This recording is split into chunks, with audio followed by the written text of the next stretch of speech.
सलाम, नमस्ते, राम राम। कैसे हैं आप सभी?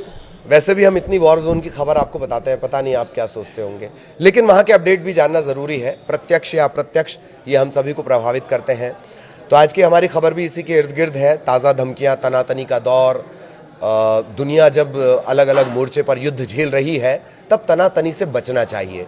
पर जैसे कि मैं हमेशा कहता हूँ, चौधरी जी यानी अमेरिका, उनकी दिक्कत यह है कि उन्हें जबरन लोगों की भलाई करनी है। कोई ना चाहे तो भी वो भलाई करने पर आमादा हो जाते हैं। अब वो अल्टीमेटम देने पे आ गए हैं, धमकियां देने पर आ गए हैं। वार्निंग लगातार बढ़ती जा रही है। मतलब इसी से अंदाज़ा लगा लीजिए कि मैं ललित प्रजापति और मेरे साथ जो है वो आनंद प्रजापति जुड़े हुए हैं। आनंद हमारी डिजिटल टीम को लीड करते हैं और विदेश का, मैंने आपको पहले भी कहा है कि विदेश के मसले जितने नज़र आते हैं उससे कहीं ज़्यादा गहरे जाते हैं। इसी लिए हम आनंद के ज़रिए से समझने की कोशिश करेंगे इस बार की धमकी में ताज़ा क्या है। अलग अलग पॉइंट्स हमारे होंगे। नेतन्याहू से इसे शुरू करेंगे, इसके बाद ट्रंप की जो धमकी है, फिर ईरान और बाकी मुस्लिम कंट्रीज़ के बीच किस तरह से तनातनी है या किस तरह से तनातनी पैदा करने की कोशिश हो रही है। तो और भी दो एक पॉइंट रहेंगे। अब चलते हैं, सीधा आनंद के पास चलते हैं। आनंद, ताज़ा धमकी बिल्कुल दी गई है और जो एग्रेशन है ट्रंप का वो लगातार बढ़ रहा है। ऐसा लगता है कि उस एग्रेशन में, उस आग में नेतन्याहू जाके घी डालकर आए हैं, ऐसा लगता है। ऐसे ही समझें इसे। बिल्कुल। दरअसल क्या हुआ है कि बेंजामिन नेतन्याहू अभी पहुंचे हुए हैं अमेरिका दौरे पर, और अमेरिका दौरे पर वो जो गए हैं उनकी रूट भी चेंज हो गई है, बताना चाहूँगा। दरअसल वो जिस रूट से जाना चाह रहे थे उस रूट से वो नहीं गए हैं, उनका रूट चेंज हो गया है, क्योंकि उन पर भी अरेस्ट वारंट जारी किया गया है इंटरनेशनल क्रिमिनल कोर्ट की तरफ से। तो इसके कारण से ऐसा मतलब खबरें आ रही हैं कि उसे बचने के लिए उन्होंने अपनी जो अमेरिका जाने की जो रूट है वो चेंज कर दी है। दरअसल ये तो बात होगी नेतन्याहू की अमेरिका दौरे की। अमेरिका दौरे जब वो पहुंचते हैं, ट्रंप से मुलाकात होती है उनकी, और ट्रंप से बातचीत के बाद जो ट्रंप का तेवर ईरान के प्रति होता है वो अब और तेज दिखता है। जो आपने बोला ना आग में घी डालने वाली बात, तो वो सच हो गया है। दरअसल ट्रंप ने फिर से ईरान को धमकी दी है और उन्होंने बोला है कि शनिवार से इसकी वार्ता शुरू हो सकती है। ईरान से परमाणु जो समझौते की वार्ता चलने वाली है या डील के लिए, जो अमेरिका लगातार बोल रहा है कि ईरान से हमारी जो डील है वो होनी चाहिए, उसके लिए वार्ता करना चाहता है अमेरिका, और वो वार्ता शायद शनिवार से शुरू होने वाली है।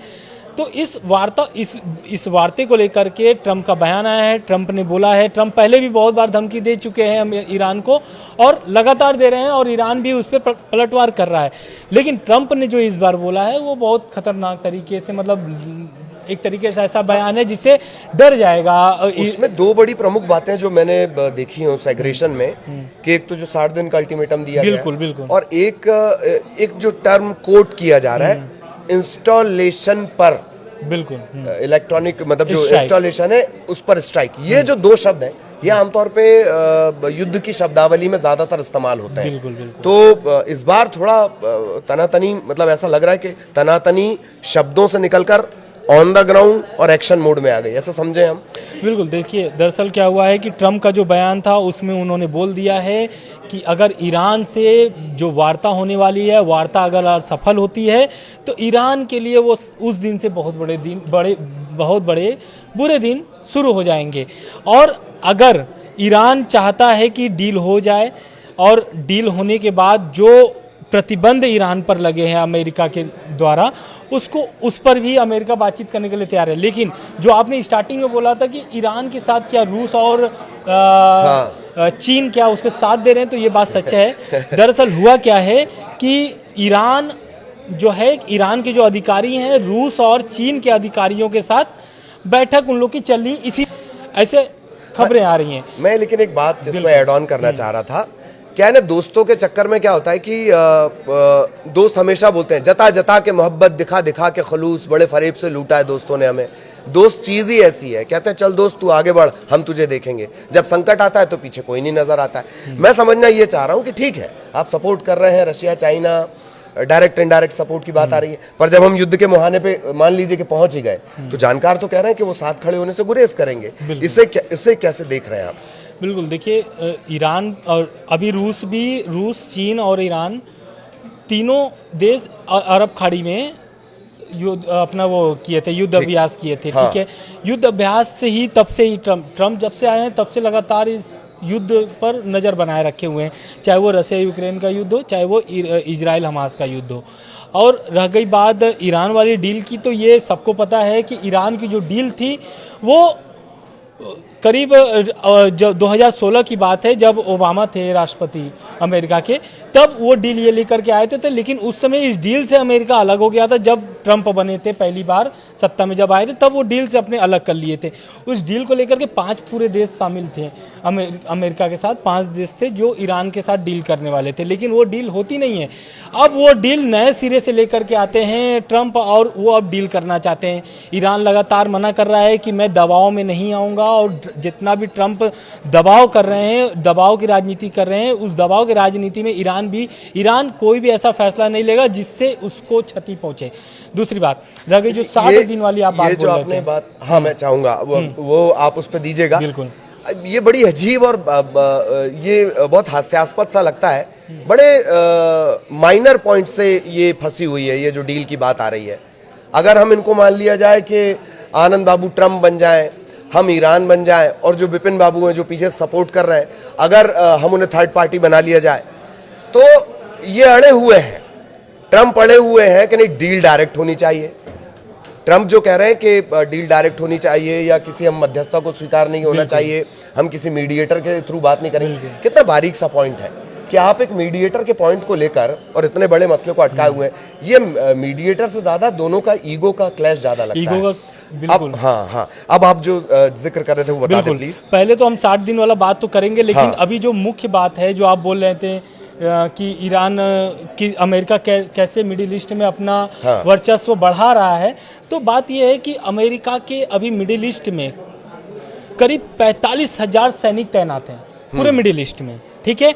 और अमेरिका का एयरबेस है कई मुस्लिम देशों में, और वो देशों का नाम जो है वो है कतर है, बहरीन है, और इराक है, यूएई है।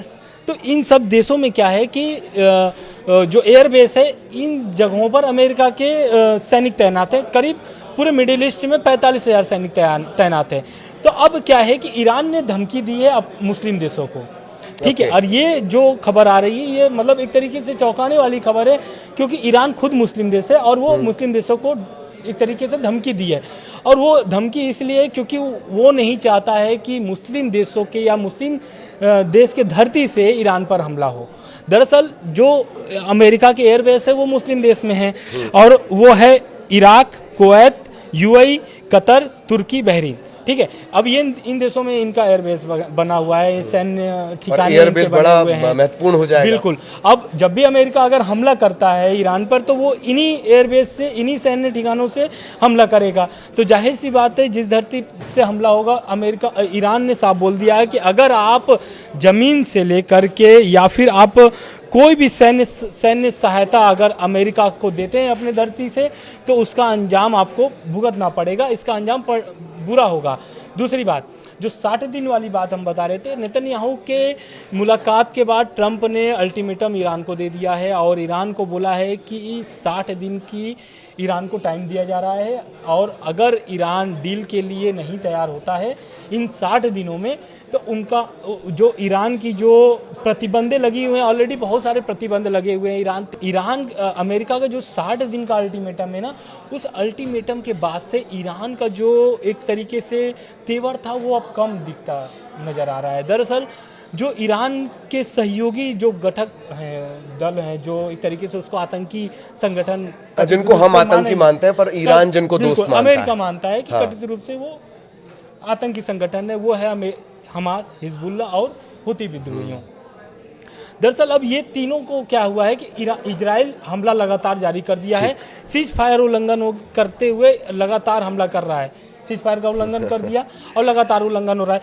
उस उल्लंघन के बाद से इजराइल ने तीनों की कमर तोड़ करके रखी है, दोनों की कमर तोड़ के रखी है। हुती विद्रोहियों का तो अमेरिका अपने से यमन क्या बोलते हैं, रेड सी पर ही वो संभाला पड़ा। ये कुछ ऐसा लग रहा है कि मतलब इजराइल तीनों पैर तोड़ दे रहा है, बिल्कुल, और ईरान को धमकी देने के लिए वो बार बार आगे कर रहा है, हाँ, अमेरिका को, क्योंकि गाहे बगाहे इन्हें आप कह सकते हैं कि आतंकी संगठन है। हाँ। हमने तो आतंकी संगठन पर कार्रवाई की, पर ईरान को धमकी देने के लिए उतना ही बड़ा नाम भी चाहिए, तो वो काम अमेरिका कर रहा है। बिल्कुल। अब इजराइल क्या कर रहा है, हमास और हिजबुल्लाह को पूरी तरह से कमजोर कर दिया है। ठीक।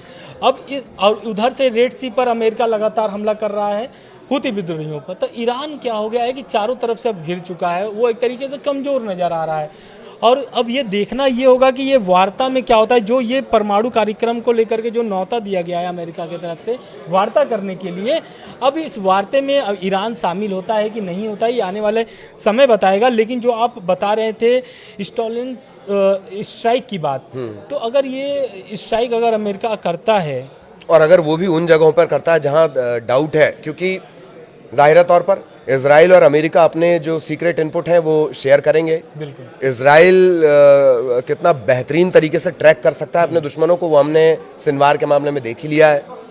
तो ये भी तय है कि इजराइल के पास ये जानकारी है कि फला फला जगह पर परमाणु हथियार से जुड़े काम चल रहे बिल्कुल। हैं। हाँ। अगर अमेरिका उसमें स्ट्राइक का मन बनाता है तब तो तबाही ही तबाही है, और पूरी दुनिया के लिए तबाही है। बिल्कुल। लेकिन अब क्या है कि तबाही तो है, लेकिन ईरान के साथ कहीं ना कहीं ये जो दो देशों की हम लोग ने बात किया था, रूस और चीन की, वो लोग हमेशा खड़ा रहेंगे साथ में। भले ही बहुत सारे जानकारों का कहना है कि अमेरिका, चीन और रूस ऐसे से सपोर्ट कर रहे हैं, लेकिन उस समय क्या पता सपोर्ट ना करें, क्योंकि उनकी भी अपनी अर्थव्यवस्था है, उनके भी बहुत सारे प्रतिबंध अमेरिका पहले से लगा चुका है।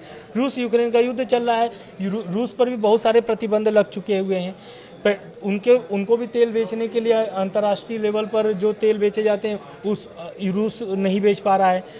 तो इस तरीके के जो बहुत सारे जो लेकिन प्रतिबंध क्या हैं, ये आपने बड़ा अच्छा पॉइंट याद दिलाया, लेकिन क्या रशिया और चाइना इस वजह से नाराज नहीं होंगे कि एक तो रशिया पे प्रतिबंध लगे हुए हैं और ताजा दुश्मनी जो ट्रंप मोल ले रहे हैं ट्रेड फेयर के नाम पर, किससे?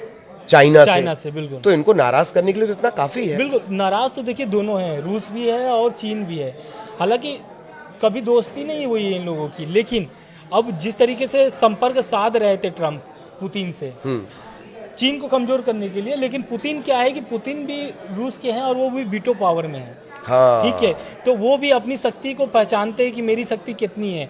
ट्रंप बहुत बार प्रयास किए कि पुतिन को साध करके रूस यूक्रेन का सीजफायर कर दिया जाए युद्ध को, और वॉर जो है वो खत्म कर दिया जाए, लेकिन ऐसा होता नहीं है। ट्रंप लगातार बात करने के भी प्रयास करते हैं पुतिन से। पुतिन एक बार तो ऐसा हुआ कि पुतिन से बात करने के लिए फ़ोन पर बातचीत थी पुतिन की, पहले से शेड्यूल था कि ट्रंप और पुतिन से बातचीत है। पुतिन 1 घंटे वेट कराने के बाद ट्रंप से बात किए थे। ट्रंप का उस पर कुछ दिन बाद बयान आता है और वो बोलते हैं कि मैं पुतिन से नाराज़ हूँ। पुतिन बात मानने के लिए तैयार नहीं है। तो ऐसे ऐसे खबरें लगातार आते रहते हैं युद्ध से संबंधित। एक लास्ट क्वेश्चन की तरफ हम बढ़ेंगे। आप जब भी ट्रंप के जिक्र करते हैं तो मुझे ऐसा लगता है, होता है कभी कभी कोई आदमी सुबह सोकर उठता है, हाँ। फिर वो एक गेम खेलता है, अक्कड़ बक्कड़ बम्बे वो 80-90 पूरे 100, आज मैं क्या डिसाइड करूं। बहुत अजीब सी बातें हैं, मतलब मैं मीम्स की बातें कर रहा हूँ सोशल मीडिया पर जो चल रहा है। अब द फाइनल क्वेश्चन कि क्या वाकई आपको लग रहा है कि अब अमेरिका का एग्रेशन बढ़ा है और इस बार वाकई चिंता की बात है? क्योंकि आप जब दिनों में डेडलाइन देने लगे, 60 दिनों का अल्टीमेटम देने लगे, और आप ये कह दें कि नहीं शनिवार से तो तुमको बातचीत की मेज पर आना ही है, कितना खतरनाक है ये पूरी विश्व बिरादरी के लिहाज से? बिल्कुल। देखिए, अगर ईरान पे हमला होता है ना अमेरिका की तरफ से, तो जाहिर सी बात है मुस्लिम देश कहीं ना कहीं ईरान को ही सपोर्ट करेंगे। अब उसमें कुछ मुस्लिम देशों को अगर हम निकाल दें, क्योंकि सऊदी अरब, यूएई, ये लोग व्यापार के नज़रिए से जाने भी जाते हैं और वो लोग व्यापार करने के लिए ज़्यादा इच्छुक होते हैं। युद्ध वो लोग नहीं मानते हैं, जाहिर तौर पर। और वो हमेशा बोलते हैं कि युद्ध से समाधान नहीं निकलता है, बैठ के बातचीत से समाधान निकलता है। रह गई बात ईरान और अमेरिका की, तो ये तो उनकी दुश्मनी जो है कि 79 से चली आ रही है, जब से ईरान क्रांति हुई है। ईरान क्रांति होती है, पहलवी जो होते हैं वो छोड़ करके चले जाते हैं, और तो कहते हैं तख्ता पलट भी सीआईए ने करवाया था। बिल्कुल। हाँ, सीआईए और ब्रिटेन, ये दोनों ने मिल करके, ऐसा खबरें हैं कि ये दोनों मिल करके तख्ता पलट करवाए थे। जो पहले शासक थे ईरान के, वो चाहते थे कि तेल की राष्ट्रीयकरण हो जाए, तो उसलिए ब्रिटेन और सीआईए मिल करके तख्ता पलट कराते हैं, लाते हैं पहलवी को। पहलवी क्या करते हैं? पहलवी एक तरीके से अमेरिका के छत्र छाया में जी रहे थे, अमेरिका जैसा बोलता था वैसा करते थे। ये बात खुमैनी जानते थे। खुमैनी को जब ये बात लगी कि यार ये तो देश को बेच देगा, ईरान को तो पूरा बेच देगा ऐसे, तो तब फिर क्या करते हैं, खुमैनी एक क्रांति शुरू करते हैं ईरान में, और फिर पहलवी को छोड़ करके देश भागना पड़ता है। और खुमैनी आज के समय में ईरान के सबसे बड़े नेता माने जाते हैं। मतलब अगर आयतुल्लाह अली खमनेई की बात ना करें तो हम अभी के समय में तो आयतुल्लाह अली खमनेई को ही एक तरीके से वो ईरान के सुप्रीम लीडर है। तो पर ये खुमैनी से खामेनेई तक का पूरा सिलसिला है जो 2018 तक आता है। JCPO है इसमें 2015 में, 2013 में शुरुआत, 2015 में JCPO के जो गठन हुआ था, और 2018 में ट्रम्प खुद इससे बाहर निकल जाते हैं। और एक बात और भी है, जब ट्रम्प आ रहा है रिश्तों में तनातनी तब ज्यादा है, बिल्कुल रिश्तों में तनातनी भी ज्यादा है। ओबामा के टाइम पे उसको ढील भी दी गई थी मेरा ख्याल है। उनकी तो दोस्ती और मतलब एक तरीके से जो उनके संबंध खराब थे वो सुधर रहे थे धीरे धीरे, और ओबामा भी चाहते थे कि ईरान से मेरी जो संबंध है वो सही हो जाए, सुधर जाए, क्योंकि कोई भी देश किसी भी देश से दुश्मनी नहीं चाहता है। तो कुल मिलाकर के ईरान और अमेरिका की जो युद्ध है, अगर ईरान 60 दिन का अल्टीमेटम के अंदर में, जो अल्टीमेटम मिला है उसके अंदर में अगर ईरान बातचीत के लिए तैयार हो जाता है, वार्ता के लिए तैयार हो जाता है, तो इसकी रूपरेखा कुछ और होगी। अगर नहीं तैयार होता है तो जैसा ट्रम्प बोल रहे हैं वैसा कर भी सकते हैं, क्योंकि ट्रम्प ऑलरेडी अभी हमला कर रहे हैं हूती विद्रोहियों पर, जो ईरान का एक तरीके से कथित रूप से सहयोगी है।